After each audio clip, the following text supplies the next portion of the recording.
Assalamualaikum. Perkenalkan, saya Febri Ayu Lestari dari Prodi Perbankan Syariah, KKNDR kelompok 23. Virus corona kini sudah semakin menyebar di Indonesia. Lalu, bagaimana sih penyebaran virus ini? Menurut WHO, COVID-19 menular melalui orang yang telah terinfeksi virus corona.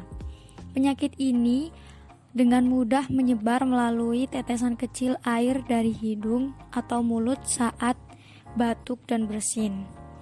Oleh karena itu, penting kita menerapkan etika batuk dan bersin yang sehat agar meminimalisir penyebaran virus ini kepada orang lain.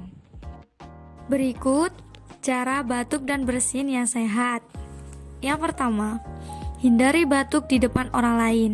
Paling tidak, geser tubuh atau palingkan tubuh kita agar tidak menghadap orang lain ya. Yang kedua, jangan menutup dengan telapak tangan, karena tangan berpotensi memegang bagian tubuh lain yang menjadi tempat masuknya virus.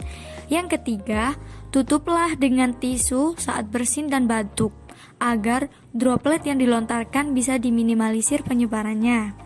Yang keempat, jika tidak ada tisu, gunakan siku tangan bagian dalam agar tangan tetap bersih. Yang kelima, segera buang tisu ke tempat sampah dan cuci tangan dengan air mengalir atau dengan menggunakan larutan sanitasi yang aman bagi kulit ya teman-teman. Dan ingat, saat keluar rumah jangan lupa memakai masker sesuai anjuran pemerintah untuk meminimalisir penularannya kepada orang lain. Nah, bisa dipahami kan caranya? Jangan panik dan stay safe ya teman-teman. Wassalamualaikum warahmatullahi wabarakatuh.